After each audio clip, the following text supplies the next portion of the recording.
नमस्कार दोस्तों, स्वागत है आपका मिशन स्टडी में। आज हम बात करेंगे कुछ ऐसे महान लेखकों के बारे में जिन्होंने हिंदी साहित्य को अपनी अनमोल रचनाओं से समृद्ध किया।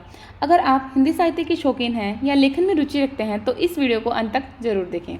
हम बात करेंगे उन लेखकों के बारे में जिनकी रचनाएँ आज भी हमारे दिलों में बनी हुई है। चलिए बिना किसी देरी के वीडियो शुरू करते हैं। आज हम महान लेखक मैथिली शरण गुप्त का सामान्य जीवन परिचय देखेंगे। मिथिलेश शरण गुप्त हिंदी साहित्य के एक महत्वपूर्ण कवि और लेखक थे, जिनका योगदान विशेष रूप से आधुनिक हिंदी कविता के क्षेत्र में था। इनका जो विशेष रूप से योगदान है वह कविता के क्षेत्र में रहा है। ये लेखक भी थे और कवि भी थे। चूँकि ये दोनों ही हैं, कवि और लेखक, तो इनका जो योगदान है वह कविता के क्षेत्र में ज़्यादा रहा है। चलिए इनके बारे में विस्तार से जानकारी प्राप्त करते हैं। आगे देखते हैं। इनका जन्म 3 जुलाई 1886 को उत्तर प्रदेश के प्रतापगढ़ जिले में हुआ था। इनका जन्म कहाँ हुआ था, तो एक बेसिक सा हिंदी क्वेश्चन यहाँ पे बन रहा है, हिंदी जीके का क्वेश्चन बन रहा है बेसिक सा, कि मैथिली शरण गुप्त का जो जन्म है वह कहाँ हुआ था, कब हुआ था। तो एक सामान्य सी जानकारी है कि उनका जो जन्म है वह 3 जुलाई 1886 को उत्तर प्रदेश के प्रतापगढ़ जिले में हुआ था। आगे देखते हैं। इनके पिता का नाम सेठ रामचरण गुप्त था तथा इनकी माता का नाम सरयू देवी था। आगे देखते हैं। अब हम इनके शिक्षा के क्षेत्र में योगदान की बात करते हैं, तो इनका शैक्षिक क्षेत्र कैसा रहा है उनके बारे में हम जानकारी प्राप्त करेंगे। तो शिक्षा घर पर ही हिंदी, संस्कृत, बंगला, मराठी आदि भाषाओं का इन्होंने अध्ययन किया। अब मैथिली शरण गुप्त के बारे में बताया गया है कि इन्होंने हिंदी की, संस्कृत की, बंगला की, मराठी की आदि इन 3-4 जो भाषाएं हैं इनका जो अध्ययन है इन्होंने घर पर रहकर ही किया था। अब हम बात करते हैं इनके साहित्य योगदान की। साहित्य योगदान की हम बात करते हैं। इनका प्रथम काव्य संग्रह रहा है रंग में भंग। अब हम इनकी अन्य रचनाएं की हम बात करते हैं, तो इनकी रचनाएं हो सकती हैं जैसे जयद्रथ वध, भारत भारती, साकेत और अनुवाद बंगाली के काव्य ग्रंथ मेघनाद वध का इन्होंने हिंदी अनुवाद किया था। जैसे कि मैंने बताया कि इन्होंने बंगाली भाषा का भी अध्ययन कर रखा है, तो इन्होंने बंगाली के काव्य ग्रंथ है मेघनाद वध का भी हिंदी में अनुवाद किया था और ब्रजांगना का भी अनुवाद इन्होंने किया है। अब हम साहित्य के योगदान में हम इनकी बात कर रहे थे, हम एक बार फिर से देखेंगे इनके प्रथम काव्य संग्रह के बारे में या फिर इनकी अन्य रचनाएं क्या क्या हो सकती हैं। तो इनका पहला काव्य संग्रह रहा है रंग में भंग, दूसरा रहा है जयद्रथ वध, भारत भारती, साकेत,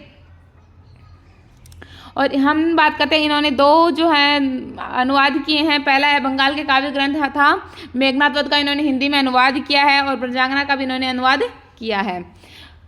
आगे देखते हैं। इनकी मृत्यु हुई थी 12 दिसंबर 1964 को। 1886 में जन्म हुआ था, 1964 में इनकी मृत्यु हो गई।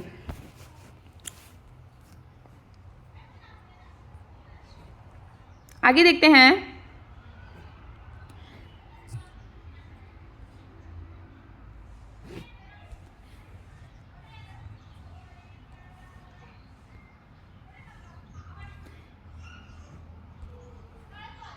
मिथिलेश शरण गुप्त हिंदी साहित्य के रचनात्मक योगदान में महत्वपूर्ण थे और उनके साहित्य कार्यों में जीवन के विभिन्न पहलुओं जैसे कि समाज, नैतिकता, राजनीति और दार्शनिकता का गहरा चिंतन था।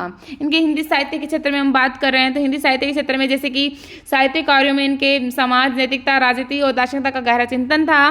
12 वर्ष की आयु में ब्रज भाषा में कविता लिखना इन्होंने शुरू किया। इसमें बताया गया है कि इनकी 12 वर्ष की आयु में इन्होंने ब्रज भाषा में कविताएं लिखना शुरू कर दी थी। आगे देखते हैं। सरस्वती की स्वर्ण जयंती समारोह की अध्यक्षता की इन्होंने किसकी की? इन्होंने सरस्वती की स्वर्ण जयंती समारोह की इन्होंने अध्यक्षता भी की है। हिंदी साहित्य में रामचरितमानस के बाद रामकाव्य का दूसरा स्तंभ मैथिली शरण गुप्त कृत्य साकेत है। मतलब जैसे कि बताया गया है कि हिंदी साहित्य में काव्य है रामचरितमानस के बाद रामकाव्य का दूसरा जो स्तंभ है वह मैथिली शरण गुप्त को जाता है।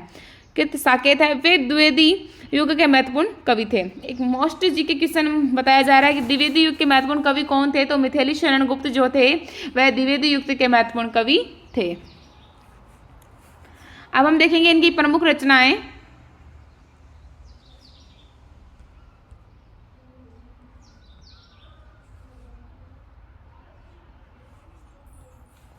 प्रमुख रचनाएं और योगदान।